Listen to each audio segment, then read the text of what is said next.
qui sont connectés sur Zoom ne reprennent pas cette conférence, que nous allons les bénir, que nous allons bénir leur concentration, leur présence, que nous allons faire de temps perdu. Nous, on peut aller dans sa présence et repartir nous-mêmes. On n'a jamais perdu de temps dans sa présence. J'avais dit, je me réjouis quand on dit aller dans sa présence. Pourquoi? Parce que dans sa présence, il y a la paix. Dans sa présence, il y a la grâce. Sa présence nous bénit. Donc, qu'ils soient tous ceux qui sont connectés actuellement et tous ceux qui sont venus honorer en présentiel la cible, et que nous allons utiliser tous. Amen. Nous sommes ici pour lui. Nous sommes ici pour lui. Nous ne sommes pas ici pour personne. Nous sommes ici pour lui. C'est à cause de lui que nous sommes. Et lui, il est présent. Amen. Jésus nous a avec les cadeaux chasseurs. C'était la mission principale pour cela qu'il est venu sur la terre. Il est un chasseur. Dieu a envoyé pour cela. Jésus est un chasseur. La Bible dit, les pharisiens sont venus là, c'est que le rôle est à ta recherche, il va te tuer, il va te chasser. Tu seras de partir toi-même. C'est vous qui je ne partirai pas jusqu'à ce que j'accomplisse ma mission. C'est de chasser. Et l'homme était au service du diable. Et Jésus est au service du Père. Et tu es au service de qui? Toi, tu es au service de qui?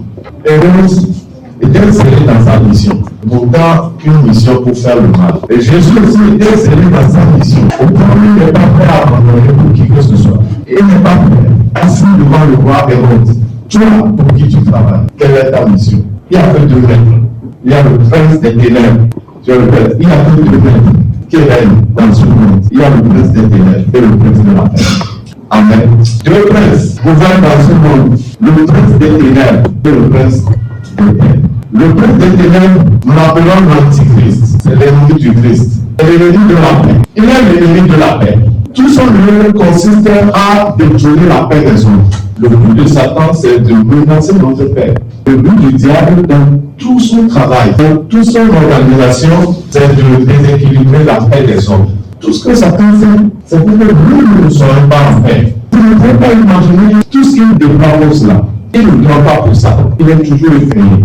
Il travaille 24 heures sur 24 pour que nous ne soyons pas en paix. Pour que toi, tu ne sois pas en paix. Il travaille 24 heures sur 24 pour garder des personnes dans la servitude. Nous allons revenir sur un autre verset dans ce même passage de Luc 13, verset 10 à 13 et puis le verset 16. Jésus enseignait dans une des synagogues le jour. Jésus enseignait dans une des synagogues. C'est dans le temple. J'aimerais que vous nous disiez ça. Dans les synagogues, temple de Dieu.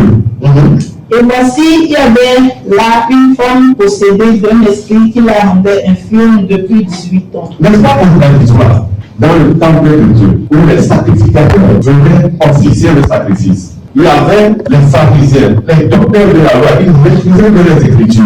Et il y avait une femme possédée dans la synagogue. Les églises sont remplies aujourd'hui, mais possédées. Donc, affaire de Christ, ce n'est pas affaire d'église. Ce n'est pas affaire de synagogue. Okay? Ce n'est pas affaire d'église, l'affaire de Christ. C'est une autre affaire. Donc, il faut le connaissance. Nous allons continuer la lecture. Elle était courbée et ne pouvait pas du tout se redresser. Elle était courbée, ne pouvait pas du tout se redresser pendant combien de temps? 18 ans. Écoutez, Satan n'est jamais prêt à nous lâcher. Satan, il n'est jamais prêt à nous lâcher. Il n'aura jamais quitté de nous. Si tu le laisses et il vient te posséder, il est prêt à te posséder jusqu'à la fin de tes jours. Il n'est pas petit. Lui ne dira jamais que ça fait 25 ans, je vais maintenant le laisser libre. Il ne le fera jamais. Jusqu'à ce que une force vienne le rencontrer. Pour lui dire, sors de là, et il va partir. Sinon, il ne partira pas. Il s'assoit sur tes richesses, il ne laissera jamais ses richesses tant qu'une puissance ne vient l'affronter. Donc c'est une question de force, c'est une question de rapport de force. Le combat spirituel. Sans rapport de force, tu vas rester sur place, là où il t'a déposé. Et il a déposé cette femme là-bas, dans la synagogue, pendant 18 ans. Elle était courbée, elle ne pouvait bouger. Continuons la lecture. Lorsqu'il a vu, Jésus vit cette femme. Jésus lui adressa la parole Jésus lui adressa la parole et lui dit,